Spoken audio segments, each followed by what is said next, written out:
Bienvenue au podcast Santé Sport, le podcast où on discute avec des gens actifs, des professionnels de la santé et des intervenants du monde du sport. Juste avant de vous présenter l'invité de cet épisode, je veux vous dire, retenez-vous pas de partager l'épisode avec votre famille et vos amis pour qui vous pensez que ça pourrait être bénéfique.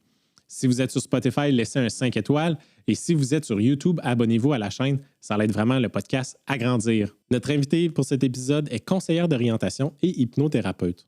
En 2013, elle crée Orientation Hypnothérapie, une entreprise qui se consacre à l'accompagnement en orientation, l'hypnose clinique et la formation d'entreprise. En 2019, elle fonde Neuroformation, une école, entre autres, pour les futurs hypnothérapeutes. Veuillez accueillir Cindy Croteau-Côté.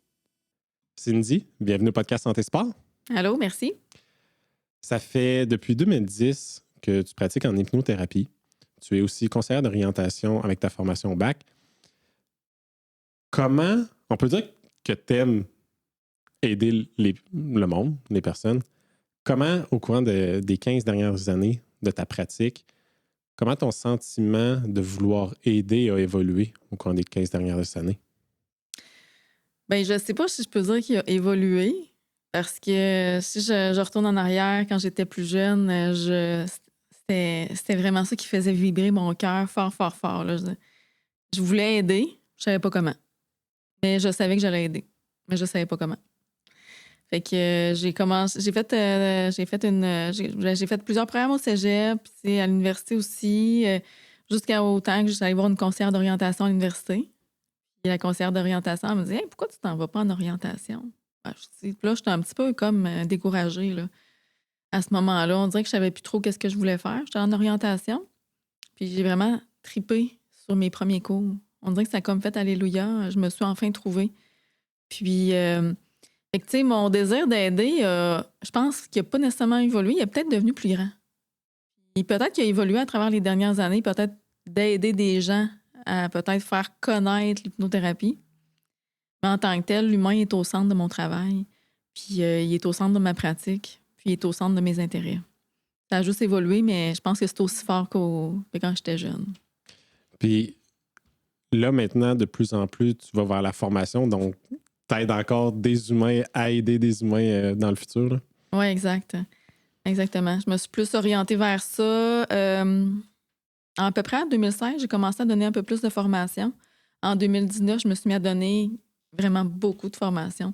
Puis depuis 2019, là, 90% de mon travail, c'est de la formation, en fait. Oui. Ouais. Fait que oui, je forme des humains à pratiquer l'hypnose. Je forme des gens aussi à intégrer ça dans leur quotidien, en auto-hypnose, des formations aussi en développement personnel.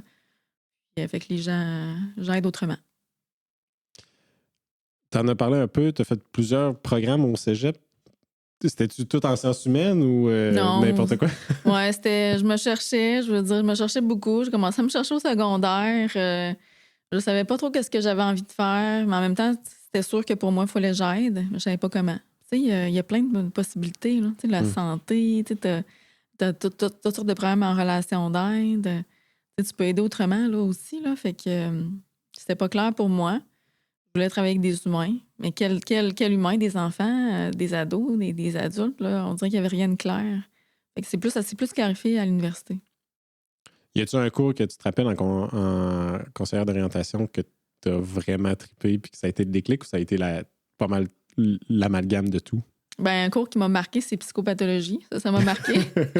Puis j'ai vraiment aimé ça. Ça a été, c'est comme, je pense que tout le monde qui étudie en orientation, puis s'il y en a qui m'écoutent, ils vont dire hey, psychopatho, là, on s'en souvient tous de ce cours-là. Puis lui, il m'a marqué. Il y en a plein qui m'ont marqué. Psychologie du développement de l'adaptation, développement des habiletés relationnelles. Il y en a plein qui m'ont vraiment marqué. Puis à la maîtrise, ce qui m'a le plus marqué, c'est mon stage humaniste existentiel. Ça m'a vraiment marqué. C'est quoi ça? C'est une approche. En fait, ça a été déterminant, dans le fond, dans mon style d'accompagnement. En fait, un stage humaniste existentiel. Fait que c'est de l'accompagnement individuel, dans une posture un peu plus à l'écoute, avec des habiletés relationnelles, des techniques d'intervention spécifiques. Fait que, ouais, ça m'a plus marqué. Puis, ça fait quoi une conseillère d'orientation?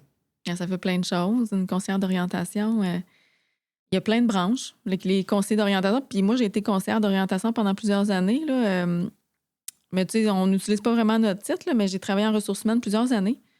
Fait que grâce à mon background en orientation, j'ai eu un poste en classification dans la fonction publique pendant plusieurs années. Fait que les CO, il y en a qui travaillent en ressources humaines. Il y en a qui vont travailler en santé mentale, il y en a qui vont travailler dans les écoles. Il y en a qui vont... Puis les ressources humaines, c'est large, le développement organisationnel.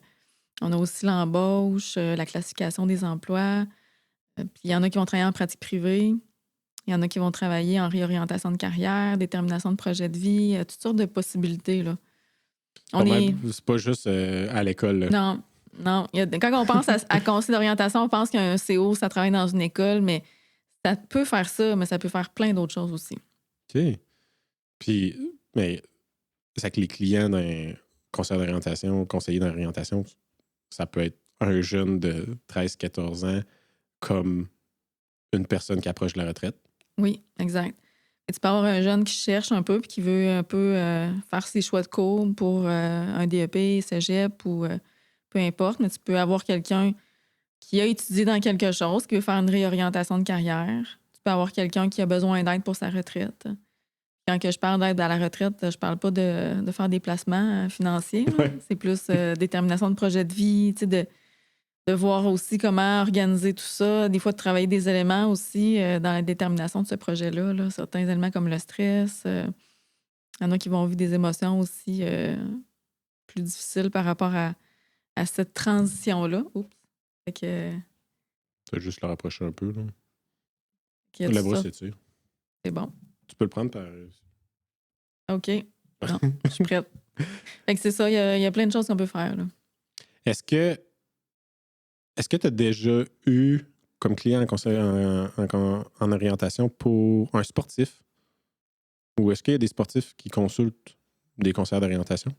Ben, moi, j'en ai jamais eu de sportifs qui sont venus me consulter, mettons, après avoir décidé peut-être de cesser le sport ou les compétitions pour pouvoir se réorienter, mais c'est une possibilité, là.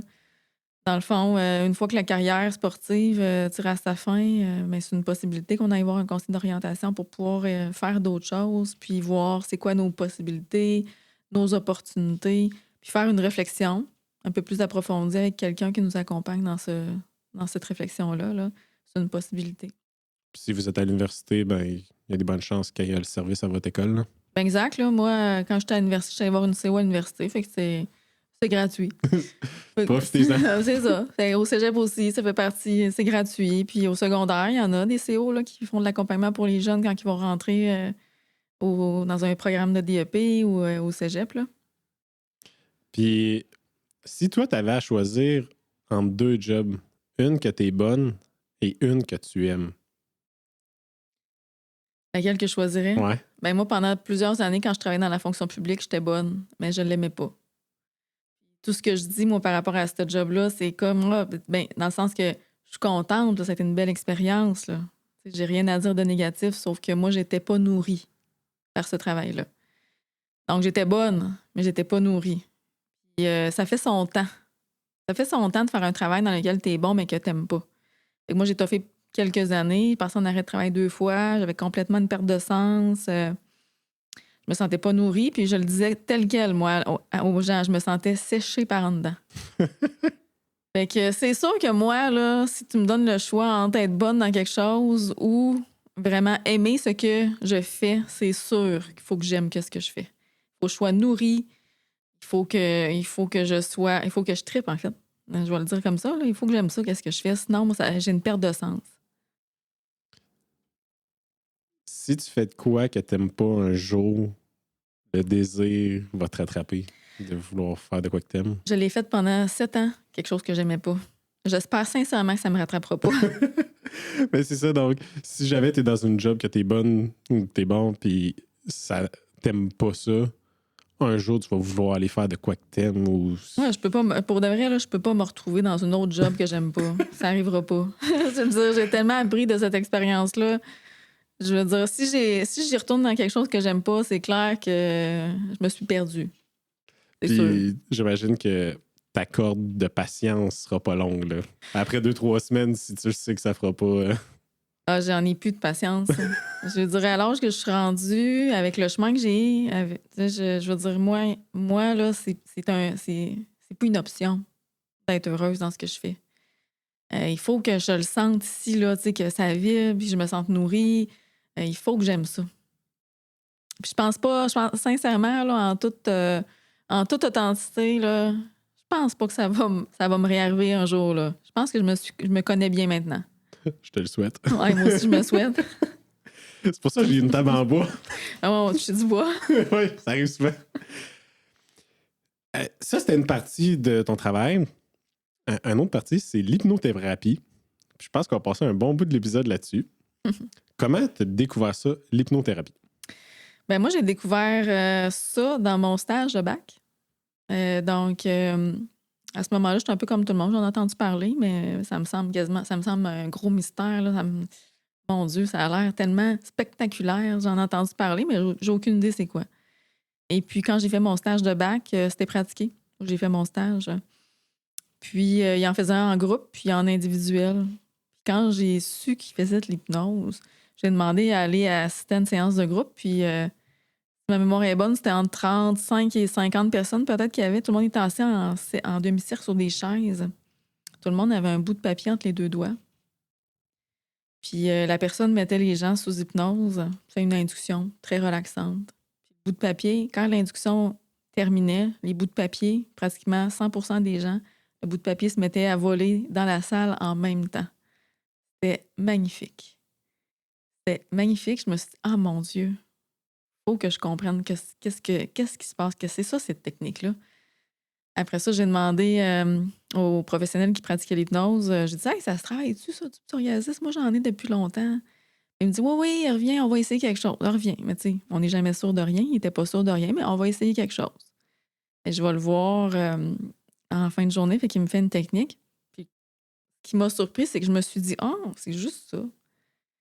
Mais quel juste ça, justement, parce que un mois plus tard, à peu près, tu sais, j'avais plus de psoriasis. Puis la séance avait beaucoup apaisé mes émotions. Beaucoup d'émotions que j'avais avaient beaucoup apaisé ces émotions-là. Puis après ça, ben j'avais plus de psoriasis.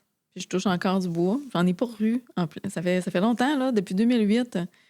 Fait que je me suis dit, OK, bon, là, on a quelque chose. Je vais aller me faire former.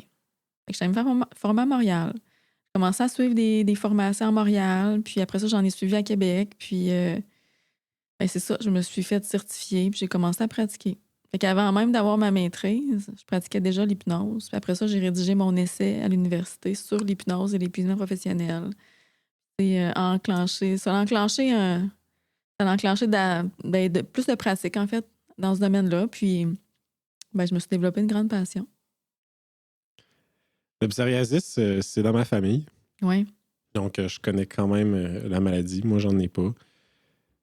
Tu te considérais-tu quelqu'un de stressé avant ta première séance? Est-ce que tu étais-tu un enfant, une boule d'énergie tout le temps, trop... Je sais pas une boule d'énergie. J'ai toujours été un enfant excessivement calme, hyper anxieuse. Moi, je faisais des terreurs nocturnes quand j'étais jeune. Puis, ben, en fait, ma mère disait que je faisais bien gros des cauchemars, mais tu sais, dans ce temps-là, je pense que ça n'existait pas, l'anxiété. Fait que, tu sais, dans le fond, Cynthia fait beaucoup de cauchemars. J'en faisais plein à toutes les semaines, quasiment à tous les jours. Mais avec du recul, maintenant que je connais, tu sais, je sais c'est quoi l'anxiété, puis ça fait longtemps, là, j'ai eu cette réflexion-là. Je faisais des crises d'anxiété la nuit. C'est ça qui se passait. Fait que j'étais très calme comme enfant, mais j'étais très insécure, puis je faisais des crises d'anxiété la nuit. Puis ces crises d'anxiété-là, on dirait jusqu'à peu près à 21-22 ans. Quand même. À faire des crises d'anxiété la nuit. Puis quand je suis rentrée à l'université, j'ai eu quand même beaucoup d'enjeux d'adaptation. Je me posais des questions, qu'est-ce que j'allais faire. Je vivais beaucoup de stress. Puis j'ai comme explosé en stress à ce moment-là. J'ai développé le psoriasis, j'ai développé de l'eczéma, j'ai développé des spasmes dans l'œsophage, des brûlements d'estomac importants. Puis je suis allée consulter à plusieurs reprises parce que ça allait pas bien. Puis il y a un médecin à un moment donné qui m'a dit tu devrais peut-être penser travailler ton stress. Moi, c'est la première fois que j'entends ça, là, du stress. Ça se peut pas. Je suis pas stressée, je suis vraiment relax. J'ai fait je dis bon, il dit pas ça pour rien, je vais aller faire je vais travailler ça. Fait que je me suis inscrite à un cours de yoga à l'Université Laval. J'ai fait une crise d'anxiété aux 15 minutes. Ça a pris 15 minutes, j'ai fait une crise d'anxiété pendant le cours. Je suis sortie, je suis jamais retournée. Quand j'ai commencé à faire de l'hypnose, c'est certain que ça a changé ma vie au niveau du stress. Dans le temps, je disais que je n'étais pas stressée, mais c'était complètement faux. Aujourd'hui, je peux dire que je suis vraiment ailleurs. Je suis encore stressée par moments, mais je le gère vraiment bien. J'ai plein d'outils. Je me connais mieux, je me comprends mieux, mais surtout, j'ai vraiment beaucoup d'outils grâce à l'hypnose. Ça m'a vraiment aidée. Puis, tu sais, à travers la formation, tu te fais former, mais tu te pratiques avec tes pairs, tu sais. Fait que moi, je me suis programmé des ancrages pour travailler mon stress. Tu sais, quand j'avais des moments d'anxiété, j'avais des outils très concrets qui m'ont vraiment aidée. Fait que, tu sais, au-delà de tout ce que j'ai fait, là, la formation m'a vraiment changé. J'ai découvert toutes sortes de choses. J'ai découvert le fonctionnement de mon cerveau. J'ai découvert les ancrages en fonction des sens. Qu'est-ce que ça pouvait donner comme résultat? Fait qu'encore aujourd'hui, c'est des choses que j'utilise dans mon quotidien. C'est quelque chose que j'ai remarqué dernièrement aussi. Des fois, nous, on se connaît, nous, mais on ne connaît pas tant notre entourage. D'un point de vue, là, vraiment, je veux dire, personnel et interne à soi. Comme tu disais, toi, tu disais, ben non, je suis pas stressé. Puis là, un coup que tu n'es pas stressé, tu te rends compte que tu étais stressé. Il y a tout cet aspect-là de comme. Puis, moi, je suis quelqu'un de. Maintenant, je l'avoue que je suis quelqu'un de stressé, mais moi, je le cachais. J'ai non, je suis énervé. J'ai hâte. Non, tu peux me voir shaker, là, mais j'avais de la misère à dire que c'était stress parce que j'avais comme un stress. C'est un peu un mot avec une connotation négative, on ne se le cachera pas. C'est comme c'est négatif à être stressé. Ah, je ne serai pas capable de performer. Ah, il y a ci, il y a ça. Il faut que je pense à ça. Mais moi, la manière que je le ressentais, ce stress-là était souvent plus positif, dans le sens de hey, j'ai hâte d'aller sur scène quand je faisais des spectacles de magie dans mon vieux temps ou des conférences. C'est comme hey, j'ai hâte, mais en réalité, c'est comme pour vrai, je veux pas me planter, là. Donc, le stress de performance, c'est tout qui rentre, là. Je pense qu'il y a un bon stress. Ouais. Tu sais, ça peut être stressant, par exemple, de se marier. Ça peut être stressant d'accoucher, de faire la rencontre de ton enfant. Tu sais, il y a plein de stress qui peuvent être quand même stimulants, mais il y a du mauvais stress. Tu sais, d'anticipation, anticiper le pire, anticiper des difficultés, anticiper des échecs, puis finalement, toutes ces choses-là se passent pas, là. Tu sais, c'est du mauvais stress. Tu sais, il y a du bon stress, mais il y a du mauvais stress. Puis, l'hypnose, toi, tu as parlé d'ancrage. Ben, c'est quoi l'hypnose? Avant toute chose, avant qu'on rentre deep dans l'hypnose, c'est quoi l'hypnose? Ben, en fait, l'hypnose, on peut prendre deux chemins. Il y en a qui vont dire que c'est un état. Il y en a qui vont dire que c'est une technique. Donc, c'est important de savoir qu'il y a plusieurs formes d'hypnose. Hein. On a l'hypnose classique, l'hypnose qui est mesmer pratique. On a l'hypnose thérapeutique. Dans l'hypnose thérapeutique, on a l'hypnose ericksonienne, conversationnelle, humaniste. Il y a plusieurs branches de l'hypnose. Puis, il y en a, je pense, qui se sont rajoutées au fil des années. Puis, il y a aussi l'état. On parle aussi d'un état d'hypnose. L'état d'hypnose, qu'est-ce que ça veut dire? C'est une altération de conscience. Hein, fait que c'est une transe. C'est vraiment un état modifié de conscience. Donc, bref, on a ces deux définitions-là de l'hypnose, mais si on les relie ensemble, on peut dire que l'hypnose, ça provoque un changement cérébral, un état. C'est une technique qui provoque un état, une modification des perceptions, une modification aussi de la conscience. Et quand on est dans cet état-là, on s'éloigne de la logique, on s'éloigne de tout ce qui est rationnel, puis on se laisse porter vers la sensorialité. Fait qu'on on vient se laisser porter vers notre espace intérieur. Fait que on perd un petit peu notre sens critique. Ça veut pas dire qu'on perd tout notre jugement. C'est pas de ça dont je parle. Fait qu'on perd une certaine conscience de l'environnement extérieur, de notre corps, des fois de nos pensées. Tous les rythmes de notre corps ralentissent. Fait qu'on est comme capable de rentrer dans une sorte de bulle intérieure. François Rustagne, un des précurseurs de l'hypnose, moi, j'adore cette définition-là qui provient de François Rustagne. Il disait que l'hypnose, c'était savoir se laisser aller dans son existence telle qu'elle est. Moi, je trouve que c'est la plus belle définition de l'hypnose. Alors, bref, l'hypnose, ça provoque un changement cérébral. Donc, quand on est sous hypnose, on se retrouve en zone alpha, au niveau cérébral. C'est quoi ça, une zone alpha? Je pense que c'est ta prochaine question. C'en est une de ceux-là, là, mais c'est quoi alpha? Si je vais finir ma définition de l'hypnose, après ça, j'embarque là-dedans. Et dans le fond, on se retrouve en zone alpha au niveau cérébral. Puis les zones alpha, c'est important de savoir, là, c'est naturel, cet état-là. Comme présentement, on est en bêta. J'imagine qu'on est en bêta lente, régulière, parce qu'on n'est pas stressé. Hein? On vient de parler de stress, mais on n'est pas stressé, nous deux. On est très calme présentement. Fait qu'en conscience, là, on est en bêta. Quand on est en altération de conscience, on va en alpha, on peut même aller en θ, puis on peut aller en gamma. Mais les ondes alpha, puis les ondes cérébrales, en fait, c'est naturel. Fait que naturellement, tout le monde va entre 2 et 10 fois par jour minimum en zone alpha. Quand tu travailles le matin, tu es un petit peu fripé. Tu te réveilles, tu es un petit peu le brouillard encore, tu es naturellement dans cet état-là. Quand tu te couches, là, tu commences à somnoler un petit peu. Quand quelqu'un te raconte quelque chose et tu es tellement captivé, tu es en train de te faire un film dans ta tête pendant que la personne te raconte une histoire, quelque chose qu'elle a vécu. Mais pendant que tu te passes le film puis que tu écoutes la personne en même temps, tu es en zone alpha. Quand tu es dans la lune, tu fixes un point. Fait qu'on y va à tous les jours. Puis quelqu'un, mettons, comme moi, qui est habitué d'y aller puis qui connaît bien le chemin, moi, j'y vais souvent. J'y vais beaucoup. J'aime cet état-là. Alors, bref, les ondes... Fait que pour revenir aux ondes cérébrales, fait que présentement, on est en bêta. En tout cas, je suppose. Moi, je le suis. Oui. J'imagine que toi aussi. En hypnose, c'est pas l'état désiré. Fait qu'on veut justement s'éloigner de la logique, on veut s'éloigner du rationnel, on veut s'en aller vers la sensorialité. Fait qu'il y a notre espace intérieur, une bulle à l'intérieur de nous. Fait que c'est des ondes alpha. Fait que les ondes alpha peuvent s'approfondir pour devenir des ondes θ. Les ondes θ, c'est beaucoup plus profond. Fait que des fois, en zone θ, les gens vont être plus déconnectés, vont en perdre des petits bouts, c'est plus profond. La détente est vraiment plus profonde dans cet état-là. J'ai juste en tête, quand tu vas au spa puis tu vas dans la zone de relaxation puis que là, t'es quasiment coma, là, puis t'es juste... Ça se peut que les gens soient en zone θ. Okay. Mais moi, je suis jamais allée au spa. Okay. Je sais pas qu'est-ce que ça fait. Mais j'imagine, ça se pourrait. Fait qu'il y a des gens qui vont en méditation. Par exemple, là, si on prend juste les séminaires de Joe Dispenza, dans les séminaires qu'il fait, il y a des gens qui semblent aller excessivement loin, qui semblent aller en zone θ. Puis les ondes gamma, on a comme une capacité dans cet espace-là à avoir une grande clarté.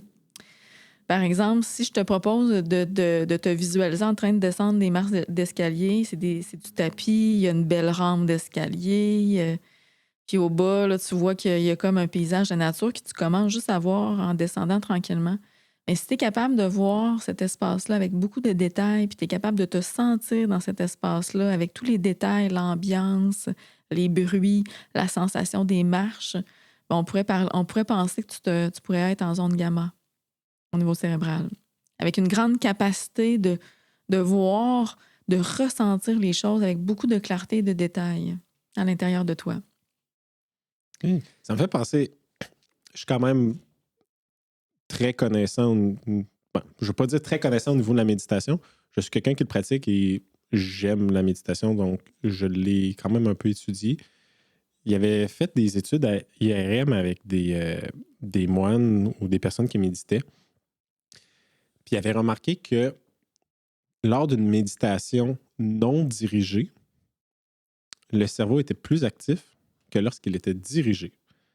Là, ça me fait un peu penser quand tu dis visualiser, c'est sensoriel, plus sensoriel que visualisation, là, je vais bien dire les mots. J'imagine que c'est ça justement qui doit se passer. Donc, tu as des ondes de sensation dans le cerveau qui doivent s'allumer en gamma parce que tu le ressens. Tu le ressens. Comme si tu vivais l'expérience avec beaucoup de détails. C'est comme si tu es là, dans un fauteuil, présent, dans une salle, mais en même temps, tu vis une expérience complètement différente à l'intérieur de toi. Tu la vis avec beaucoup de détails, étonnamment, énormément de clarté. Je peux te donner un exemple aussi. Ma première séance d'hypnose que j'ai faite pour moi, la personne m'avait fait prendre un ascenseur pour approfondir mon état. Puis elle m'avait dit, la personne, elle m'avait dit, inquiète-toi pas, Cindy, j'étais avec toi. Puis je m'étais tournée, je l'avais vue dans l'ascenseur, puis je m'étais dit, ben voyons, tu sais, qui est là, tu sais. Ça m'avait. Puis ma réflexion me surprenait. J'avais une grande conscience de l'expérience, mais en même temps, j'étais très surprise. Fait que, tu sais, je savais que j'étais en dedans de moi, mais ça me surprenait qu'il soit en dedans de moi. Tu sais, que je le vois là, puis je me disais, qu'est-ce qu'il fait là? Mais c'est ça, j'étais en gamma avec une grande clarté d'esprit, mais en même temps tellement éloignée de la conscience, avec une grande connexion en même temps sur mon espace intérieur. Il y a. Là, je saute peut-être un petit point ou deux, là, mais quand moi je faisais ma visualisation pour le biathlon, pour mon sport, je me visualisais et je me sentais sur les skis et je faisais le parcours. Je pouvais entendre le crissement de la neige, si j'imaginais que c'était glacé, le bruit des bâtons. Après ça, quand je tirais mes balles, j'allais même jusqu'à sentir la poudre de quand on tire. Tous les biathlètes qui me connaissent, tous les biathlètes qui ont coursé, ils savent que quand tu tires une balle de fusil puis qu'après ça, de calibre 22, que tu recharges, il y a une senteur. Les balles ont une senteur. Je chantais ça quand je me visualisais à tirer. C'est même plus rendu là de la visualisation que plus la sensorialisation. Je sais pas comment dire ça. Mais là, je pouvais être un peu plus en gamma, là, probablement. Là. Ben, si tu étais suffisamment éloigné, tu avais une grande capacité de te représenter ces éléments-là, on pourrait dire ça, oui, que tu étais quand même très ancré, très, très éloigné. Puis, mais c'est quand même, je pense que c'est commun aussi là, pour les athlètes, là, les gens qui font du sport, d'intégrer la visualisation. C'est une chose de préparer le corps, c'en est une autre de préparer le mental. Dans la préparation du mental, on va essayer, on prend juste les athlètes, là, les sportifs, on va essayer de mettre le plus de détails possible à travers les visualisations. On va venir jouer avec les sens, justement, pour venir vraiment travailler le mental, les émotions à haute fréquence. Puis on va réutiliser les sens, les odeurs, les bruits, pour venir stimuler un peu l'expérience. L'état en même temps. Ah. Une des questions que j'avais, c'était, c'est quoi la différence, puis là on en parle depuis tantôt, là, la différence entre l'hypnose, la méditation et la visualisation, selon toi? C'est une bonne question. En fait, dans l'hypnose, il y a de la visualisation parce qu'on on va se servir souvent de la visualisation pour la programmation. On peut se servir de la visualisation pour induire des états, on peut s'en servir aussi pour approfondir, on peut s'en servir pour travailler des éléments dans une technique, puis dans une optique d'apporter des changements chez quelqu'un. En méditation aussi, il y a de plus en plus de méditation dirigée, puis c'est très visuel là, ce qu'il va y avoir. Même en Yoga Nidra, il y a beaucoup de visualisations qui sont intégrées dans le Yoga Nidra. Puis les différences qu'on peut voir, c'est souvent en méditation, on peut retrouver les mêmes états modifiés de conscience qu'en hypnose. En Yoga Nidra aussi, on peut les retrouver. Ce qui est différent, c'est l'hypnose. L'optique, c'est de la modification. C'est ça l'objectif, c'est la modification des perceptions. Puis on utilise la suggestion pour apporter des changements, pour apporter des programmations différentes. Ce qu'on ne fait pas nécessairement volontairement en méditation. En méditation, dans le fond, souvent, on veut faire vivre une expérience de calme, on va intégrer des éléments visuels, auditifs, kinesthésiques pour pouvoir calmer, relaxer, faire vivre une expérience. Si ça ramène des choses en conscience, tant mieux. Un peu le même principe pour le Yoga Nidra, qui s'appelle aussi sommeil conscient. Les états modifiés de conscience sont enseignés dans le Yoga Nidra. Donc, fait ils font partie vraiment de cette technique-là, mais on n'a pas nécessairement la suggestion, la communication hypnothérapeutique qui est dans ces techniques-là. En hypnose, on va avoir le volet communication hypnothérapeutique. Donc, c'est vraiment, quand on va créer une technique d'hypnose, là, ben moi, je trouve que c'est un art. Ça demande beaucoup de créativité, d'intégrer de la suggestion au bon moment, des questions puissantes dans une technique au bon moment pour susciter une ouverture, la suggestion directe-indirecte, la suggestion directive, la suggestion indirecte qui crée une réflexion chez la personne, qui favorise l'ouverture, le changement, Fait que moi, je trouve que c'est un art, cette technique-là. Donc, c'est vraiment la suggestion qui va souvent différencier ces approches-là, la modification des perceptions, qui est volontaire, mais n'est pas dit qu'en méditation, je peux pas me rendre en theta, là. Ouais, Je non. pourrais assurément me rendre en theta en méditation. Je pourrais me rendre en theta aussi en yoga nidra. Tu sais, puis c'est correct aussi. Tu sais, puis souvent, yoga nidra, la programmation va être au niveau du sankalpa. Je pense que c'est sankalpa qu'on dit ou sankalpa. Il me semble que c'est sankalpa. Écrivez-le en commentaire. Tu sais, c'est ça. Ça va faire partie d'une forme de programmation. Fait qu'on part avec une intention de départ, notre sankalpa. On y revient plus tard dans la technique de yoga nidra. Et tu sais, ça fait comme un peu d'office de programmation. On va travailler un peu comme ça. Mais en méditation aussi, là, il y en a qui vont intégrer des intentions. Et qu'il y a les approches, des fois, là, c'est une excellente question de se demander vraiment c'est quoi la différence parce que c'est dur maintenant. C'est dur maintenant de faire la différence. Il y a quelques années, c'était beaucoup plus clair. La méditation était plus traditionnelle, il y avait moins de visualisation, il y avait moins d'éléments comme ça. Là, ça a évolué vers d'autres types de pratiques, puis c'est parfait comme ça, là. Mais c'est normal qu'on se pose des questions aujourd'hui par rapport à ces approches-là. Parce que dans le fond, bêta, alpha, theta, gamma. On a aussi delta, sommeil profond. OK. Ça, ce sont toutes des états du cerveau. Oui, c'est des ondes. C'est des fréquences. Des fréquences. Ça, c'est physique. Après ça, il y a comment le moyen de s'y rendre. Dans le fond, ça peut être là, soit la méditation, soit l'hypnose, soit le sommeil, ou soit la distraction. Oui, il y a plein de moyens. Là. Il y a yoga nidra, puis on peut même y aller dans un yoga un peu plus... on peut y aller peut-être dans du yin, des yogas qui sont un peu plus doux. Tu peux y aller aussi dans ces altérations de conscience-là. En fait, il y a plusieurs approches corps-esprit. C'est une approche corps-esprit. Méditation, yoga, hypnose. C'est des approches qui sont considérées comme corps-esprit. Il y en a d'autres aussi, là. Mais c'est vrai qu'une des choses... La seule modification d'habitude que je pouvais avoir en yoga, en méditation, c'était plus lors de ma visualisation de OK, il faut que je pense à tous mes actes. Plus que ben là, il faudrait que j'agisse de même dans telle situation ou il faudrait que j'enlève cette habitude-là. Et ça, c'est un art visualisé. Oui. Bien visualisé. C'est difficile. Parce que c'est pas tout le monde qui l'a? Non.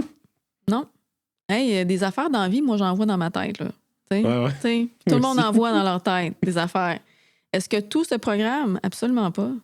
Comment faire pour rendre une visualisation efficace? Pour tirer profit de notre visualisation? Parce que c'est ça l'objectif. Si je prends juste toi, ton sport, c'est commun. Là, moi, j'ai eu plein de collègues de travail qui faisaient de la natation compétitive. Puis il avait intégré l'hypnose, la visualisation très jeune. J'avais des collègues de travail qui me disaient qu'ils faisaient de la natation depuis à peu près l'âge de 12 ans. Puis très jeune, ils avaient appris à visualiser. Qu'est-ce qui fait que c'est efficace? C'est de ressentir les émotions et de devenir comme associé à l'image. C'est ce qui rend une visualisation efficace. Parce qu'en tant que tel, moi, je pourrais voir plein de choses dans ma tête. Là. Je pourrais avoir des arbres, une forêt. Je pourrais me voir en train de faire une randonnée. Est-ce que tout ça va se programmer parce que je le vois? Non. Mais quelque chose là, que je vais vivre. Que je vais vivre et que je vais ressentir. Là, ça va se programmer. Par exemple, on parle beaucoup de la pensée positive. Ah, pense positif. Répète-toi des phrases positives. Tu vas voir, ça va t'aider. Mais c'est pas bête, sauf qu'il manque peut-être un petit élément. Il y a des gens qui disent « ça marche pas, j'y arrive pas, ça fonctionne pas ». Un élément qui fait que ça marche pas, là, c'est qu'on ressent rien. J'aurais beau me répéter 48 000 fois la même phrase. Si elle résonne pas en dedans de moi, si je la sens pas, ça se programme pas.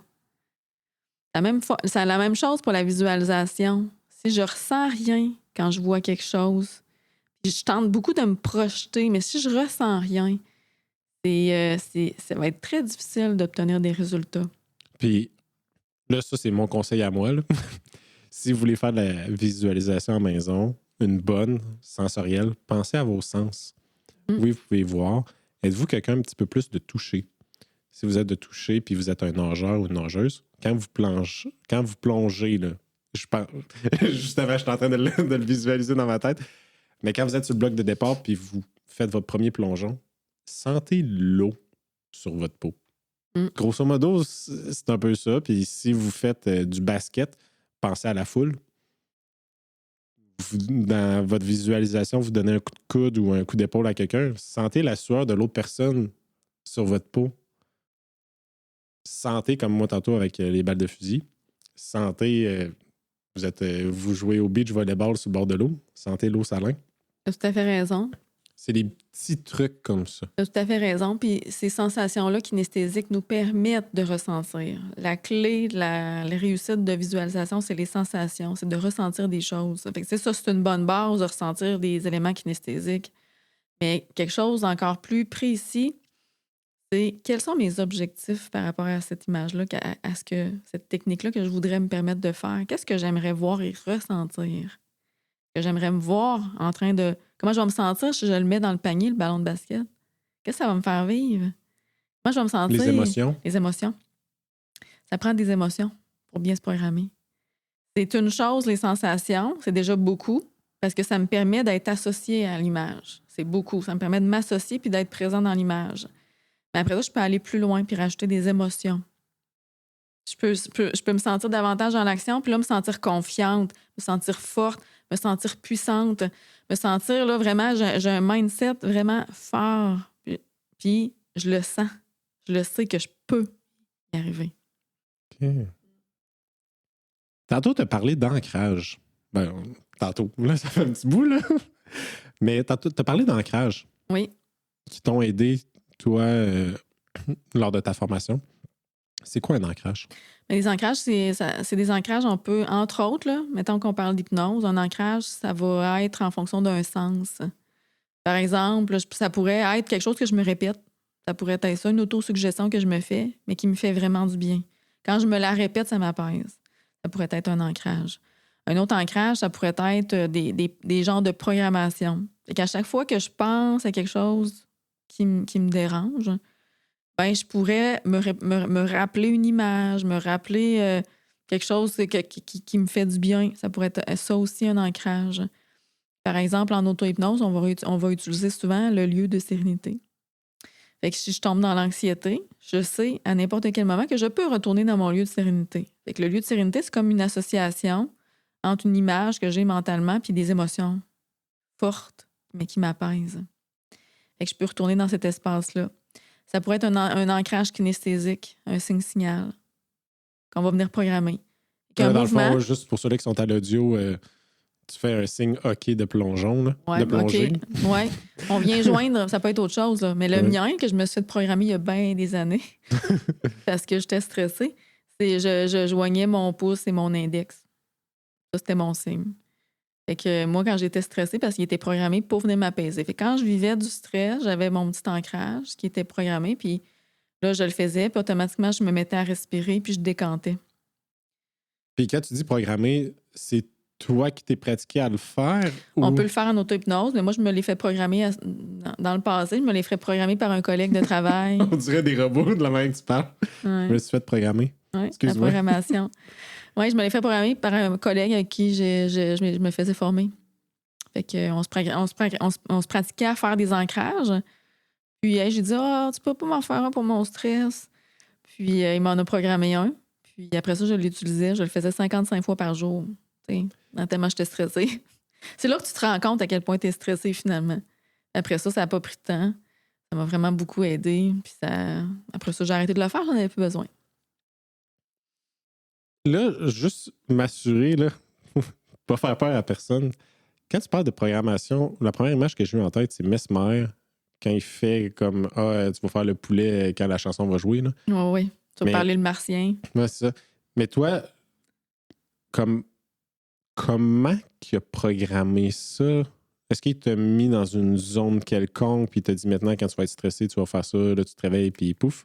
En fait, c'est à travers de la suggestion, comme je disais tout à l'heure. Ce qui favorise le changement en hypnothérapie, c'est la suggestion. C'est la communication hypnothérapeutique. Fait que, évidemment, tu peux pas, tu sais, sous hypnose, mais tu vas provoquer une altération de conscience. Après ça, tu vas approfondir ou pas. Tu vas avoir une portion où est-ce que, tu vas utiliser la communication hypnothérapeutique. Puis tu vas venir diriger tes techniques ou ta communication en fonction de ce que la personne a besoin de travailler. Fait que quand tu veux programmer un outil comme ça, c'est sûr que, tu sais, il y a quelque chose de concret. Dans le sens, moi, c'était vraiment pour apaiser mon stress dans des situations spécifiques. Fait que la personne, en faisant l'ancrage, tentait de m'apaiser le plus possible, de me détendre le plus possible, de me faire vivre des émotions très relaxantes et puissantes. Fait que quand je le faisais, étant donné que j'avais vécu des émotions très fortes sous hypnose, et quand tu le fais, les programmations, souvent, tu sais, généralement, quand c'est bien programmé, ça revient. Ça revient naturellement. Tu sais, par exemple, je te donne un exemple. Mettons que tu as déjà été malade avec un aliment spécifique. Mais là, tu as tellement vécu des émotions fortes avec cet aliment spécifique-là que tu as mal digéré, que là, quand que tu vas le revoir puis que quelqu'un va te proposer de le manger, qu'est-ce qui va tenir à l'esprit? Le haut le cœur. C'est ça. C'est le même principe en hypnose, mais positif. Fait que, on va mettre des émotions fortes, on va venir amplifier certaines choses avec la communication. Fait que qu'est-ce qui va se passer quand que la personne va être face à face avec son stresseur ou face à face avec sa source d'anxiété? Elle va penser à faire son outil pour venir s'apaiser puis venir se faire du bien. Parce que c'est ça la programmation, on est tous essentiellement programmés. On vit des éléments dans le quotidien qui font en sorte qu'on est programmé. C'est comme, à un moment donné, c'est comme si, quand on vit des émotions fortes, c'est comme s'il y a un arrêt sur image. Le cerveau, on s'en rend pas compte, mais c'est comme si tout à coup, le cerveau, il y a un petit 2 minutes, il y a un arrêt sur image, on capte quelque chose, puis ça rentre ici. Puis après ça, ça devient comme un... Il reste dans la disquette. Ça reste dans la disquette, puis ça revient. Tu sais, ça a envie de revenir. Ça va-tu revenir toute la vie? Peut-être pas, mais peut-être que oui, mais peut-être pas. Puis des fois, ça s'estompe aussi. Mais on est tous essentiellement programmés. Puis on se programme avec des émotions. Parce qu'on vit des choses. Juste l'aliment dérangeant, on va le revoir, quelqu'un va nous le proposer. Hey, on va s'en souvenir, on est programmé. La mémoire, elle va nous ramener des petits éléments qui vont dire oh, va passer mon tour. T'sais. Moi, j'aime vraiment pas les bananes. Là. Mais genre, quand j'étais jeune, là, sentir une banane, je n'étais pas capable. Il a fallu que j'aille travailler dans un restaurant à faire des gaufres le matin et à devoir couper des bananes. Mon premier chiffre, là, à couper des bananes. Là. Ah, j'ai pas aimé ça. J'ai pas aimé ça. Puis là, c'est la seule façon que j'ai été capable d'endurer la senteur de banane. Mais moi, tu mets une banane dans un repas, dans un dessert, je le sais, puis je suis pas capable de le manger. Puis là, sais-tu de quoi qui peut être vu en consultation d'hypnose, ça? Un dégoût pour les bananes. Un dégoût pour les bananes, bien spécifiquement. Ça pourrait être travaillé en consultation. Tu sais, on pourrait moduler les perceptions, créer des nouvelles associations. Ça pourrait se faire. Que c'est quelque chose que moi, j'aurais envie de faire, de travailler ça pour les bananes. Peut-être pas, là. J'aime mieux travailler l'estime de soi, l'affirmation de soi, des éléments comme ça, mais ça pourrait se faire en créant des nouvelles associations, etc. Il y a une auditrice qui m'a envoyé une question. J'avais fait une story Instagram. Puis elle m'avait demandé, puis là, je pense qu'avec la discussion qu'on vient d'avoir, je pense connaître la réponse, mais elle m'avait demandé est-ce que c'est une séance, puis comme elle dit moi, je suis anxieuse. Est-ce qu'une séance est suffisant ou c'est du travail un peu à chaque jour ou c'est des séances récurrentes sans travail entre? C'est du cas par cas. Cas par cas. Pour certaines personnes, ça va prendre une séance puis ça va déjà faire une séance incroyable. Ça va faire du bien, ça va modifier certaines perceptions par rapport à certains stresseurs. Ça va vraiment faire une belle différence. Pour d'autres personnes, ça peut prendre un petit peu plus de temps. Puis il y en a qui vont se faire enseigner l'auto-hypnose, qui vont pouvoir intégrer ça dans le quotidien. T'sais, c'est sûr que nous, on ne fait pas psychothérapie. Fait que, on outille, on accompagne, on soutient dans nos limites. Fait qu'on va donner souvent beaucoup d'outils aux gens qui vont pouvoir pratiquer comme un signe-signal. C'est super intéressant. L'auto-hypnose aussi. Il y a d'autres techniques aussi qu'on peut enseigner pour aider. Ça dépend des gens. Il y a des gens qui vont avoir besoin de plus qu'une séance. Puis il y en a d'autres, des fois, juste une séance va vraiment donner des résultats incroyables en une seule séance. J'en suis un peu la preuve. Là, j'ai travaillé sur moi des fois, juste en une séance, ça a fait une différence. Mais vois-tu, pour d'autres choses, pour moi, ça a pris plus de temps. Ça dépend vraiment. Okay. C'est tout le temps du cas par cas. Ça ressemble à quoi la première rencontre? Ben, la première rencontre, on détermine, on va donner de l'espace un peu à la personne pour qu'elle puisse s'exprimer sur son besoin. On va déterminer avec elle un objectif. C'est quoi qu'elle veut travailler? C'est quoi ses objectifs? Qu'est-ce qu'elle veut obtenir comme résultat? On va observer ça un peu. On va regarder la réceptivité. Parce que si on va... Les processus en hypnose, on appelle ça utilisationnel. Les processus utilisationnels. C'est-à-dire que c'est vraiment conçu sur mesure. Fait que c'est un peu un mythe de penser qu'à chaque rencontre, on fait exactement la même technique pour tout le monde. C'est comme ça que ça se passe, puis c'est ça l'hypnose. Il y a plein de techniques, il y a plein de façons de travailler, il y a plein de types d'induction, il y a plein de types de suggestions. La communication hypnothérapeutique doit être adaptée au client pour qu'elle donne des bons résultats. Moi, je me souviens d'un de mes profs que j'ai eu, il nous disait tout le temps, t'auras beau avoir écrit la plus belle des techniques sur la terre, tu sais, que t'es fière, elle est belle, là. Mais si elle n'est pas adaptée, elle ne donnera même pas de résultat. Fait que, bref, il faut vraiment adapter les processus. Fait que la première rencontre sert un peu à ça. On fait le point, on regarde un peu la réceptivité. On peut des fois partir avec une première petite technique, puis regarder comment ça va. Puis les rencontres numéro 2, des fois, tu sais, souvent, là, on va retravailler un petit peu plus ça de façon plus large, tu sais, avec une technique des fois un peu plus traditionnelle. Là, encore une fois, il y a plein de façons de travailler. Il y a des hypnothérapeutes qui vont utiliser tout le temps des inductions, approfondissements, suggestions, réveil. Il y en a d'autres qui vont travailler autrement. Il y en a qui font jamais parler, il y en a qui font parler. Et il y en a qui ont des techniques un peu plus actives, puis il y en a que c'est plus traditionnel, c'est plus axé sur la relaxation. Ça dépend vraiment des professionnels parce qu'il y a vraiment beaucoup de techniques. Mais t'es-tu... Là, j'imagine, tu rentres, tu jases avec l'hypnothérapeute. Est-ce que tu as endormi 50% de la rencontre? T'es endormi? Non, on pourrait dire que tu es sous hypnose, oui, 50% de la rencontre, des fois même plus. OK. Mais en même temps, des fois moins, ça dépend. Des fois, le client, il y a beaucoup de choses à dire. Là, aujourd'hui, il y a beaucoup de choses à dire. Puis là, toi, tu veux construire quelque chose là, qui est plus adapté. Fait que tu l'écoutes. Fait que des fois, la technique est un peu plus courte. Des fois, elle est un peu plus longue. Ça dépend vraiment de ce qui est là. Qu'est-ce qui est là. Puis moi, j'aime dire, il faut s'adapter. Il faut s'adapter à ce qui est là. Il faut s'adapter à la personne. Puis moi, j'ai un peu de misère à dire, OK, il va falloir t'arrêter de parler là, parce que faut faire de l'hypnose.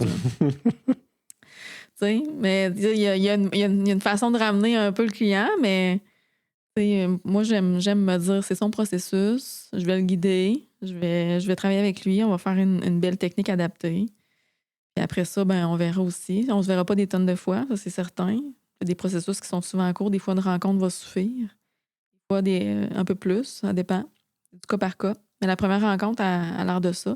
Les rencontres suivantes, c'est des suivis souvent. Fait qu'on va faire le point sur ce qui a été fait, est-ce qu'on a vu des changements, on va peaufiner nos techniques.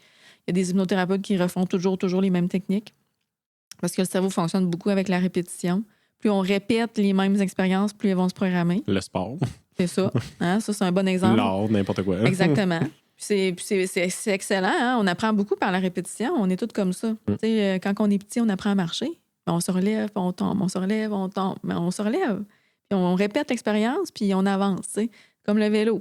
Des fois, on tombe, on se relève, on recommence. T'sais. C'est le même principe là, dans des processus comme ça. Tu commences pas avec un marathon non plus. Là. Non.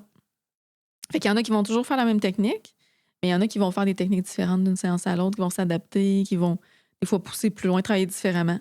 Moi, j'aime beaucoup travailler différemment d'une rencontre à l'autre. Je suis très créative, là, fait que j'aime ça, essayer des techniques. C'est des rencontres de 30 minutes, 45 minutes, 1 heure, 1 heure et demie? Ça dépend, encore une fois, ça dépend des professionnels. Okay. J'ai une de mes amies qui fait de la PNL avec l'hypnose. Elle, c'est des rencontres d'1h30.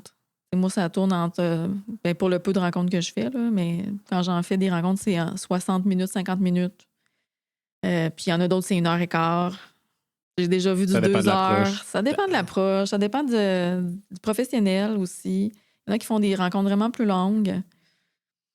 Fait que, puis ça, c'est comme n'importe quoi aussi. J'ai des collègues en orientation, c'est la même chose. Les premières rencontres, c'est 1h30, puis les rencontres suivantes, c'est 45 minutes. Ça dépend vraiment de comment le professionnel veut travailler. Comment il se sent à l'aise dans son travail. Puis, pour que l'hypnose ait un meilleur taux de succès, est-ce que le patient doit vouloir changer ou même s'il s'en fout puis il dit hey, j'y vais parce que ma mère me force ou mon père me force d'y aller, ça va fonctionner quand même? Bien, c'est une chose, mettons, de faire des techniques, mettons, de l'hypnose de scène sans nécessairement vouloir travailler sur soi. C'est une chose. Donc, en même temps, je pourrais me braquer. Tu comprends ce que je veux dire? Ouais. Tu sais, mettons, l'hypnose de scène, tu peux avoir des arrière-pensées dans ta tête qui disent hey, moi, je veux pas aller sur la scène, je veux pas qu'on me voit faire ça. Fait que tout en partant, tu pourrais te braquer, mais tu pourrais être très réceptif quand même.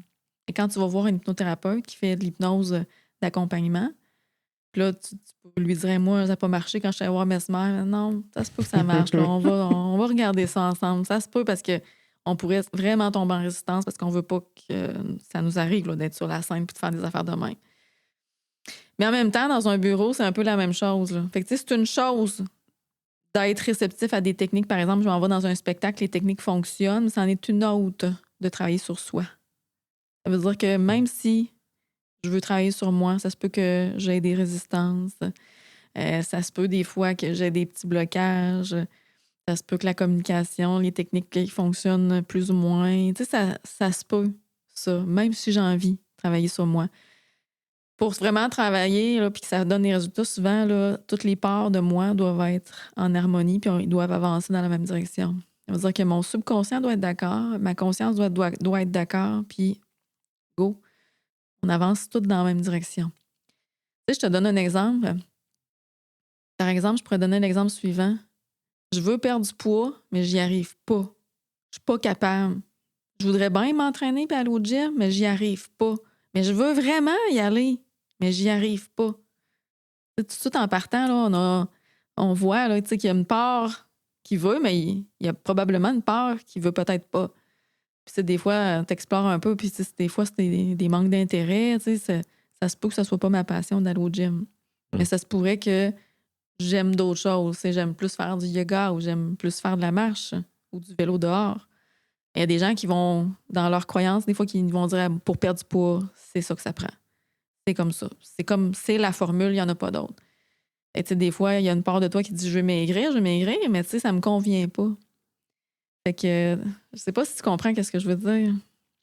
Ouais. Puis j'ai une question qui a popé avec tout ce que tu viens de dire. Est-ce que au niveau de l'hypnose, la majorité des clients viennent pour un inconfort, changer un certain inconfort? Je pense à je suis anxieux. Je vais aller voir parce que je veux améliorer, être dans un certain confort à cause que l'anxiété me cause un inconfort. Que je compare avec le gym. Perdre du poids. Perdre du poids ou en gagner, là, c'est une position confortable. Ce sont mes habitudes en ce moment. Oui, j'aime pas mon corps, mais j'aime ça écouter la télé, j'aime ça écouter des films et c'est comme c'est un confort. Je vais leur dire, mais c'est un confort dans le fond. Est-ce qu'en hypnose, souvent les clients sont plus dans une situation d'inconfort qui veulent aller vers le confort? Ben en fait, je sais pas si on peut parler comme ça pour tout le monde, mais en fait, je pense que quand on va vers un processus hypnothérapeutique, c'est parce que on veut changer, on veut travailler sur soi, puis on veut que quelque chose se modifie. Je pense que on peut partir de ça. Fait qu'autant que ce soit des performances sportives, autant que ce soit de la détermination, de la motivation, de l'affirmation de soi, même aussi un apaisement de la douleur, préparation à la naissance, tu sais, il y a quelque chose qu'on veut mettre en place. Il y a quelque chose on veut des outils, on veut évoluer, on veut changer. Et à travers, des fois, ces outils-là, on va trouver un plus grand confort. Mais ça se peut aussi, qu'on n'ait pas nécessairement d'inconfort, mais qu'on veut se dépasser, qu'on veut évoluer. Mais ça se pourrait qu'on ait un certain inconfort. Ça se pourrait qu'on aille consulter parce que je suis stressée, je voudrais des outils. Je manque de confiance en moi dans cette sphère-là. Là. Puis j'aimerais ça dépasser certaines choses, avoir des outils pour me sentir moins stressée quand je parle devant un groupe. Fait qu'il y en a qui vont vivre un inconfort, puis c'est pour le dépasser, mais il y en a d'autres vraiment, ils vivent pas nécessairement d'inconfort, mais ils veulent vraiment se propulser. Ils veulent vraiment aller plus loin. OK. Par exemple, la maman qui veut se préparer à l'accouchement avec des techniques d'auto-hypnose, pour le moment, elle ne vit pas d'inconfort, mais elle aimerait ça, intégrer cet outil-là dans son quotidien. Elle aimerait ça mieux gérer sa douleur, mais mieux gérer certains éléments aussi pendant la grossesse. Elle va avoir des outils pour le après aussi. Elle veut se préparer. Elle veut mieux vivre ça. Fait que, il y a toutes sortes de raisons qui font que les gens ils ont envie de se tourner vers ces techniques-là. Et même en auto-hypnose, c'est un peu la même chose. Hein. La journée qu'on décide de faire de l'auto-hypnose, c'est pas nécessairement tout le temps parce qu'on vit un inconfort. Des fois, là, on veut se propulser un peu plus loin. On veut modifier certaines choses. Des fois, on veut juste augmenter sa fréquence, ses émotions plus fortes. On veut avoir un peu plus confiance en soi. Hein, on veut s'affirmer un peu plus. Des fois, c'est ça qu'on va mettre en place aussi. OK. Quoi l'auto-hypnose? Ça fait plusieurs fois qu'on en parle, on n'en a pas encore parlé en profondeur, mais c'est quoi l'auto-hypnose? L'auto-hypnose, là, c'est d'utiliser des techniques spécifiques par soi-même dans l'optique de se mettre soi-même en état modifié de conscience pour pouvoir travailler sur soi des éléments concrets qu'on veut travailler. Et qu'en auto-hypnose, il y en a qui vont tenter... Et moi, en auto-hypnose, là, j'ai travaillé beaucoup ma capacité à parler devant des groupes.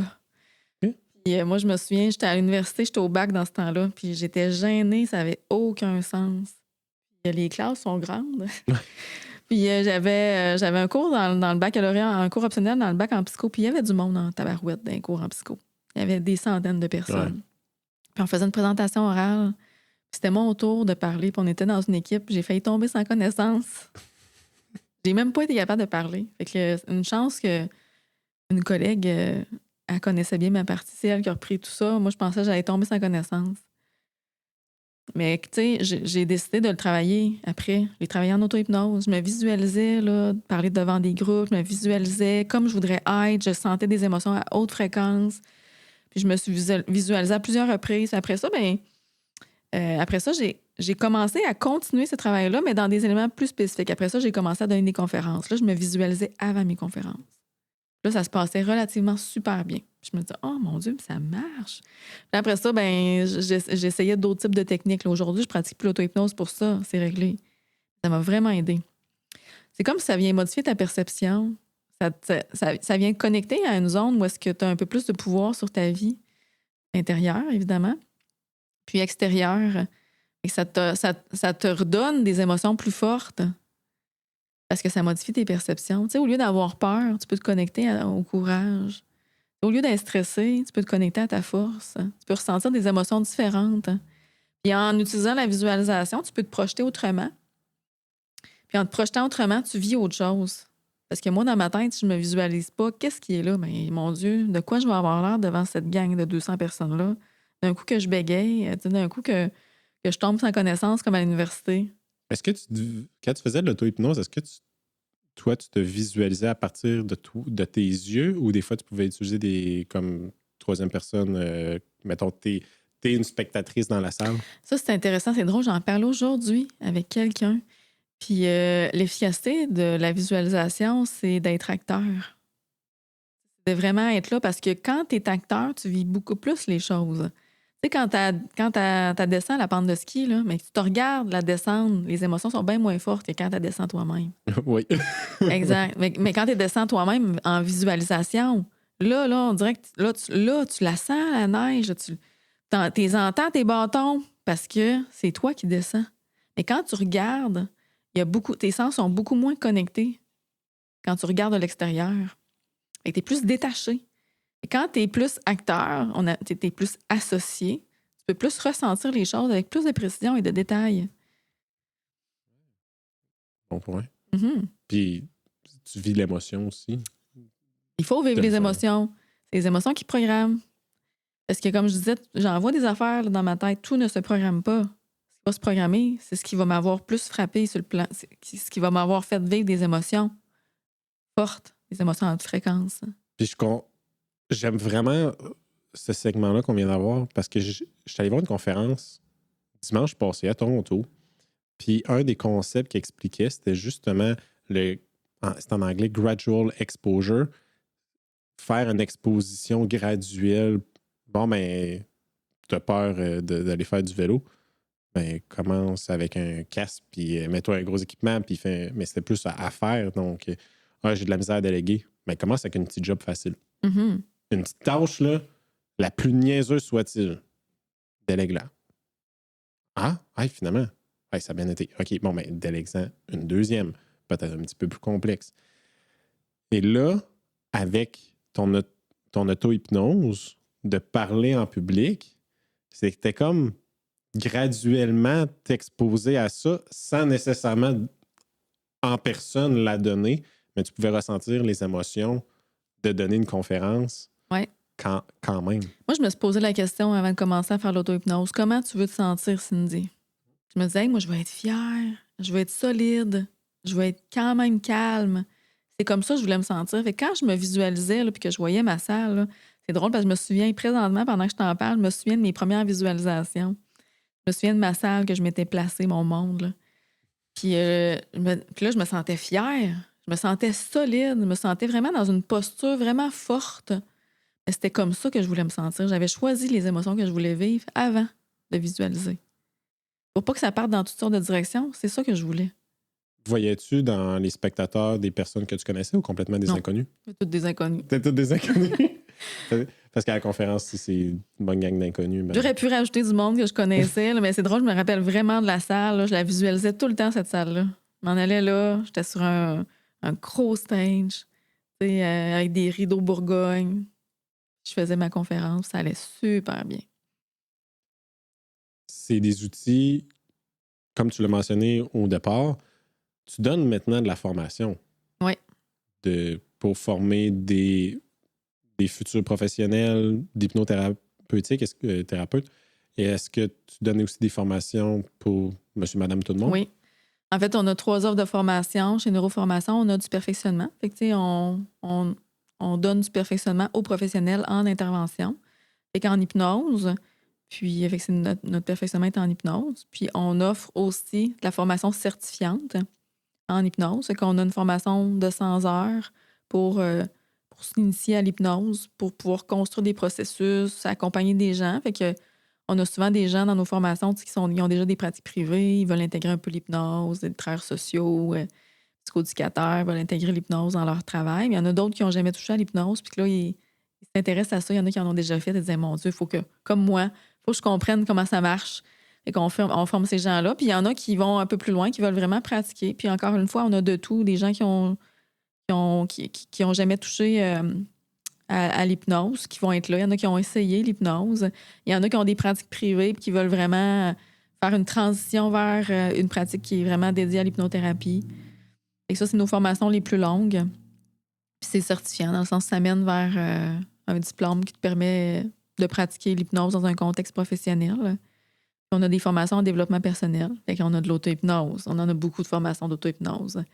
Puis, sans nécessairement parler d'auto-hypnose, on a beaucoup de formations aussi axées sur la méditation, comme par exemple haute fréquence, une formation qui permet de changer nos pensées, nos émotions, puis de vivre autre chose dans le corps. Et ça, c'est haute fréquence. C'est très axé sur le pouvoir des émotions.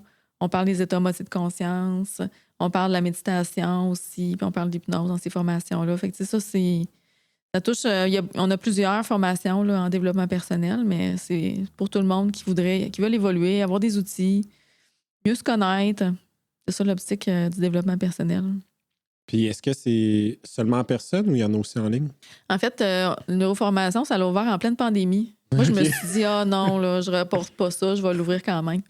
Fait que j'ai commencé à travailler sur le projet en 2019. J'ai accueilli ma première cohorte d'étudiants en janvier 2020, je pense. Juste avant. En pleine pandémie. Fait que je me suis dit, non, on y va à distance. J'ai rempli mes cohortes. Dans le sens, ça a bien été. Depuis ce temps-là, Neuroformation, c'est une école de formation professionnelle à distance. Fait qu'on enseigne à distance tout le temps. Fait que ça nous permet d'avoir des étudiants un peu partout. Les étudiants, on en a de Colombie-Britannique, on en a de Gaspésie, on en a du Mexique. En tout cas, je pense qu'ils vivent là maintenant, là, mais on en a au Mexique, on en a vraiment de plein de places. Fait que c'est le fun, finalement, le à distance. Puis c'est quand même tellement interactif là, que tu as quand même vraiment beaucoup de plaisir puis de connexion, même si on se voit pas en vrai. Est-ce que tu peux faire de l'hypnose par ordinateur? C'est une drôle de question, mais oui, puis c'est des pratiques de plus en plus courantes. Il y a de plus en plus d'hypnothérapeutes qui n'ont pas de bureau, qui pratiquent juste à distance. Puis moi, c'est quelque chose que j'aime dire, là, c'est que tu fermes les yeux chez vous, tu les fermes dans mon bureau, tu vas les fermer quelque part, puis tu vas te laisser guider par quelque chose qui va quand même être adapté. C'est sûr que, tu sais, faut quand même se préparer. Tu sais, des fois, on a des techniques où on doit un peu observer un petit peu plus, parce que des fois, on fait travailler avec les bras, les poings, les ancrages, il faut le voir. Fait que ça vient avec un petit peu plus de préparation. Ça vient avec un petit peu plus d'explication. Mais c'est possible. De plus en plus d'hypnothérapeutes n'ont pas de bureau. Ils font juste des consultations à distance. Moi, j'ai encore un bureau. Fait que, je vois encore un petit peu de clients, un petit peu. J'ai un bureau. Fait que je vois encore dans mon bureau. Puis je pratique un petit peu là, dans cet espace-là. Là, mais il y en a de plus en plus qui pratiquent à distance. C'est quoi le nom de ta clinique? Orientation hypnothérapie. Puis, c'est une équipe de combien de professionnels? On est 7. Si ma mémoire est bonne, on est 7. C'est 7 hypnothérapeutes. Il y a une infirmière hypnothérapeute. On a une infirmière hypnothérapeute. On a aussi 2 thérapeutes en relation d'aide, hypnothérapeutes. Puis les autres, c'est 100% des hypnothérapeutes. Puis il y en a une aussi qui est une conseillère en gestion des ressources humaines, qui fait de l'hypnose, puis qui est un peu axé coaching, leadership, gestion, de par son profil. Des hypnothérapeutes certifiés. À partir de quel âge un enfant peut aller en hypnothérapie? Bien, il y a des écrits qui disent que ça peut se faire quand même assez jeune. Chez nous, nos formations, on base nos formations à partir de 4 ans. Fait que, à partir de 4 ans pour nous, là, fait que moi, j'enseigne l'hypnose pour les enfants à des professionnels. Fait que chez nous, c'est à partir de 4 ans qu'on va commencer à intervenir et à avoir des techniques spécifiques à partir de 4 ans. C'est beaucoup dans l'imagination là, à partir de cet âge-là. Les enfants sont super imaginatifs. Ils vont avoir une grande facilité à voir dans leur tête toutes sortes d'images, de jeux, etc. Ça va beaucoup passer par ça. Et en fonction de l'évolution de l'enfant, on va venir modifier les techniques. Fait que plus l'enfant vieillit, grandit, se développe, plus les techniques vont évoluer vers d'autres choses. Vers 12 ans, en fonction de la maturité, il y a des enfants de 12 ans qui vont aimer les techniques très relaxantes, très axées sur la relaxation, comme des adultes. Puis c'est ça, on s'adapte vraiment. Moi, mes enfants, surtout mon garçon, j'ai commencé à faire l'hypnose avec lui. Il était très jeune. Très, très jeune. Puis à ce moment-là, je faisais juste fermer ses yeux. Je le guidais dans des images, puis mon garçon, il embarquait. Puis je disais, hey, tu vois tout ça, tu vois tout ça? Il disait, oui. Ah, puis je vois ça, puis je vois ça, puis je vois ça. Puis il partait dans sa bulle imaginaire. Puis ça donnait tout le temps des résultats extraordinaires. Fait que c'est des belles approches là, pour les enfants, mais ça part beaucoup de l'imagination, le jeu, puis ça évolue en vieillissant. Puis la clinique est à Lévis? Oui, on a un point de service à Neuville. Neuville aussi? Fait qu'on a une professionnelle qui est à Neuville, qui se pratique à Neuville. Et puis, on est 3 professionnels qui pratiquent à Bréquéville. Et nos autres professionnels sont à distance. OK. Oui, on a une professionnelle à distance qui est dans le coin de Saint-Tite. Puis, on en a une aussi là, qui est un petit peu plus loin, là, dans le coin du lac Saint-Jean. Avant de conclure, il y avait une histoire que tu as contée sur le podcast de Sans Opinion avec les gars qui me quand même touché. Puis tu as dit une phrase, c'est vers la fin. Tu mentionnes que quand tu étais jeune, tu avais un surplus de poids, que dans ta famille, c'était bien vu de manger. Oui. Et que tu avais essayé de perdre du poids. Puis tu faisais tout au micro-détail pour essayer de perdre du poids, mais que finalement, tu n'en étais pas capable. Jusqu'au jour que tu as dit, hey, je vais lâcher prise. Tu as dit, je vais relire la quote, là, juste pour être sûr de ne pas manquer. J'ai eu le contrôle quand j'ai accepté que je ne l'avais pas. OK. Je me rappelle pas d'avoir dit ça, mais je sais très bien, ce contexte-là. Puis je peux repartir avec cette histoire-là si tu veux. Puis d'après moi, je pense que je vais répondre à ta question juste en repartant là-dessus. Ben ça, quand ce que je disais dans ce podcast-là, c'est que oui, j'ai eu des problèmes de poids plus jeune, mais j'ai vécu de l'intimidation. J'ai réussi à perdre 50 livres. Puis, fait que quand j'ai eu mes enfants, étant donné que j'avais comme... j'avais toujours quand même un peu ça en arrière de la tête, tu sais, cette peur-là de retomber un peu là-dedans. Donc, c'est quand même drôle parce que ça, c'est très intéressant à nommer. J'ai eu mon premier enfant, c'est mon garçon. Mon garçon m'avait dit « Ah, Cindy, tu vas voir, ça va prendre 3 mois, tu vas être redevenue telle quelle. Un premier enfant, on perd notre poids super vite. » Je me suis dit « Oh, ça va être facile. » J'y ai profondément cru. À aucun moment, j'ai douté ou j'ai eu peur de ne pas perdre mon poids. Ça s'est passé exactement comme ça. Dans le sens, ça a été facile, peu importe. Mon deuxième enfant, là, on m'a dit « Hey Cindy, un deuxième enfant, c'est dur de perdre du poids. Si tu retrouves ta taille un jour. » Je me suis dit « Oh mon Dieu. » Puis moi, j'ai cru à ça. Je suis devenue un peu très stressée. Puis je suis un peu même devenue obsédée par ça. Je me suis mis quand j'ai pu reprendre l'entraînement, j'ai recommencé à m'entraîner beaucoup. Je faisais beaucoup attention à ce que je mangeais. Puis je maigrissais pas du tout. Du tout, du tout. Puis je prenais même du poids. Puis là, ça commençait à me déranger profondément parce que je profitais pas de mon congé de maternité. Puis c'est là que je me suis dit, paquet de conneries, je veux plus que ça prenne toute la place dans ma tête. C'est là que j'ai arrêté de m'entraîner. J'ai recommencé à manger juste normal, tu sais, pas d'excès, juste normal. Je faisais juste prendre des marches en poussette avec le bébé. Je voulais profiter de ma grossesse, puis c'est là que j'ai commencé à perdre tout le poids que je réussissais pas à perdre depuis mon accouchement.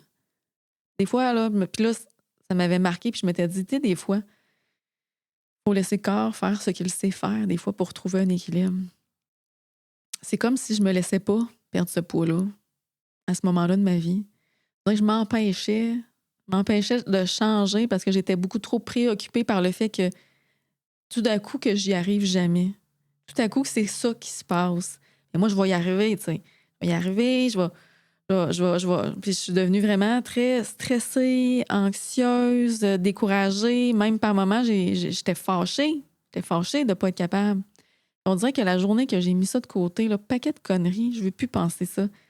Je veux plus alimenter ça, c'est trop dur. Je veux juste profiter de mon bébé. Puis j'aurais l'air de ce que j'ai l'air. C'est là que j'ai commencé à perdre le poids que je n'y arrivais pas.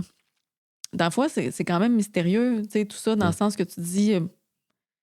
normalement, on a toutes ces idées-là de se dire, OK, il faut que je m'entraîne, il faut que je mange bien pour perdre du poids. Mais il ne faut pas oublier que moi, je venais d'accoucher aussi. C'est comme si tout ce stress-là m'empêchait que mon corps, il se retrouve. Tu sais, on dirait que toute cette pression-là, que ça se serait passé pareil, j'aurais pas venu d'accoucher, puis tu sais, peut-être pas aussi, mais il y avait toute cette notion-là quand même. C'est comme de canaliser l'énergie de l'anxiété, du stress, des pensées négatives. Comme juste dire, moi, je mets plus d'énergie là-dessus. Puis cette énergie-là s'en va ailleurs. Exact. C'est quand on a besoin. Exact. Puis je pense que c'est ça qui s'est passé à ce moment-là. L'énergie est allée ailleurs. Mon corps a eu la paix pour faire ce qu'il avait besoin de faire. Puis ça faisait pas longtemps, là, j'avais accouché là, quelques mois à peine. Fait que tout, ça s'est replacé, ça a rentré dans l'ordre. Puis au final, ça a super bien été. Tout ça fait que des fois, il faut faire confiance, bref. Il faut faire confiance, pas se mettre de pression. Puis avec toutes les connaissances que j'ai acquis dans les dernières années, c'est quelque chose que je peux nommer aujourd'hui, c'est que quand on est en anxiété importante au niveau du cerveau, on tombe en bêta accéléré. Des ondes bêta qui sont en accéléré, fait qu'on tombe dans une certaine hypervigilance. On est très tourné vers l'extérieur à tenter de contrôler les choses à l'extérieur, puis on est beaucoup coupé de ce qui se passe à l'intérieur de nous. Ça devient très difficile de changer quand on est dans cet état-là. C'est ça la réalité. Donc, on est très tourné dans l'hypervigilance, à essayer de tout gérer, tout contrôler. C'est comme si le cerveau, il n'est pas en mode changement. Il n'est pas en mode création, évolution. Et tu sais, des fois, il faut détricoter tout ça, là, revenir ici, là, puis se demander de quoi qu'on a le plus besoin pour aller mieux, pour être bien, pour continuer d'avancer, pour atteindre nos objectifs, nos résultats. Parce qu'au final, l'anxiété puis toute cette hypervigilance-là, pour ma part, ça ne m'a rien donné de bon. Je vais te poser la question que je pose à tous mes invités. Puis ça fait un très beau tremplin avec ce qu'on vient de dire. Oui. Ça veut dire quoi pour toi, être en santé? Pour moi, être en santé, c'est un tout. C'est être en santé dans mes pensées, c'est être en santé dans mon cœur, c'est être en santé dans mon corps. Pour moi, le corps et l'esprit sont liés. Pour moi, être en santé, c'est être lié dans toutes les parties que je suis. Puis c'est... je pourrais même rajouter aussi, c'est d'alimenter des pensées positives, c'est d'être heureuse, c'est d'être dans la joie à tous les jours. Pour moi, c'est ça aussi d'être en santé. Hein? Parce que si je suis pas dans la joie, là, si je vois du négatif puis du noir un peu partout, je me sens pas bien. Je me sens pas bien dans ma tête, je me sens pas bien dans mon corps. Et pour moi, être en santé, c'est un tout. Pensée, cœur, corps. Super. S'il y a des auditeurs et auditrices qui veulent te trouver sur les médias sociaux, trouver la clinique, par où, c'est quoi la meilleure façon? La clinique, on est juste sur Facebook. Ça s'appelle Orientation Hypnothérapie. Puis on est juste sur Facebook. Puis on a un site Internet, un beau site Internet. On vient juste de refaire le branding. Il est super beau. Et on peut nous trouver sur site Internet, puis sur le web. Là, si vous tapez, vous allez nous trouver. Orientationhypnothérapie.com. Oui, exact. Puis, le neuroformation, on est partout. Avec Facebook, Instagram. On a une petite chaîne YouTube, mais il n'y a pas grand-chose dessus. C'est neuroformation. Oui, neuroformation. Avec un S ou non? Avec un S. Exact. Neuroformation en 2 mots. Avec un S à formation. Et puis, on est partout. LinkedIn, un peu partout. Mais on n'est pas sur TikTok, là. Tu sais, ça, comme je suis pas bonne là-dedans. Ma fille, elle me le demandait. Maman, il faudrait que tu sois sur TikTok. TikTok, je sais même pas qu'est-ce que c'est. Avec les réseaux sociaux traditionnels, on est là. C'est bon. Cindy, un gros merci. Hey, merci à toi aussi de m'avoir invité. Merci de votre écoute et j'espère que vous avez apprécié l'épisode. Si ce n'est pas déjà fait, aimez et commentez. Et pour plus de contenu, suivez-moi sur Facebook, Instagram, YouTube et TikTok. À bientôt!